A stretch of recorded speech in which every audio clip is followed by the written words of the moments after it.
Hello everyone, my name is Abdulaziz Alajalan, and this is my Lab 2 report for Physics 2211. We will be discussing free fall, drag forces, and computational models. Let's begin. So, firstly, a quick content review. We got the introduction first, laws, analysis of ball motion, the code itself, and then the two computational models versus the ball's motion, and then some critical questions. So, quick introduction. The purpose of this lab is to investigate the motion of a fallen object through experimental observation and computational modeling. By capturing and analyzing video footage of an object dropped from rest, we aim to extract its position and time data.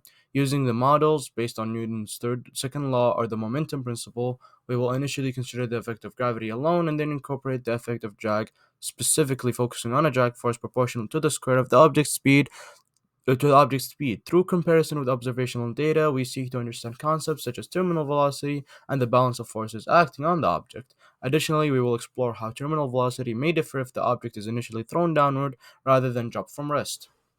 So through video analysis, and this is a quick preview of the main results, we observe the gradual acceleration of the object due to gravity, eventually reaching a point where drag force counterbalances gravitational force, resulting in a terminal velocity. Comparing models with and without drag, we elucidate the significance of drag in determining terminal velocity and the equilibrium of forces. Additionally, exploring scenarios of initially thrown objects provide valuable insight into variation to terminal velocity dynamics. So you get the gravity and drag force. This is the formula I'll be using in the equation for using the computational models, and it basically describes the forces opposing an object's motion through a fluid medium such as air or water, and that it depends on factors like object's shape, size, speed, and then proportion of the fluid. In the context of falling objects, drag opposes gravity's pull, affecting the object's acceleration.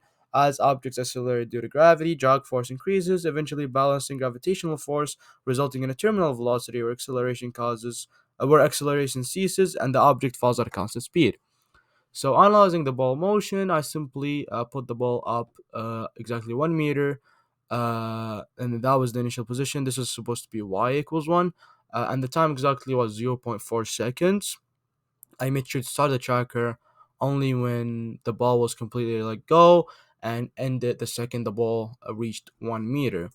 And now we have the code over here. So first of all, there's two actual codes. It's the exact same code except for one of them we have b equals 0.009, and that's from using the drag formula. I concluded that b would equal in fact 0.0029, and then versus when there is no drag, which is when b equals 0, since that is what we're plugging into the formulas.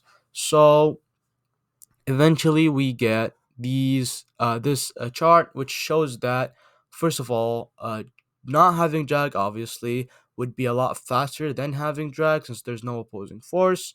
It would reach position y equals 0 faster, and that having drag would be a lot slower. But what we also find out is that the tracker is right in the middle or somewhere in the middle. That means that, or my theory is that the computational model is too perfect, thus meaning that no drag is going to be a lot faster than what would actually happen in real life, and with drag would be a lot slower than would actually happen in real life. And now we got the critical question. So first of all, what if the ball was initially thrown downward instead of dropped from rest? So if the ball was initially thrown downward instead of dropped from rest, the terminal velocity would likely be different. When thrown downward, the object already possesses an initial velocity, potentially accelerating. So instead of it just starting from vi equals 0, it would have a vi, thus the acceleration would be different, thus the entire velocity would be different. Uh, when thrown downward, the object already possesses an initial velocity, potentially accelerating it faster than in dropped scenarios. This increased initial velocity may lead to a higher terminal velocity compared to the scenario where the object is dropped from rest. So obviously it's going to be different since instead of it just being from rest, it would be from a dropped velocity or an increased velocity that you yourself through. This can be justified by examining the object's velocity as a function of time in computational models, which would demonstrate quicker attainment of terminal velocity in the thrown scenario.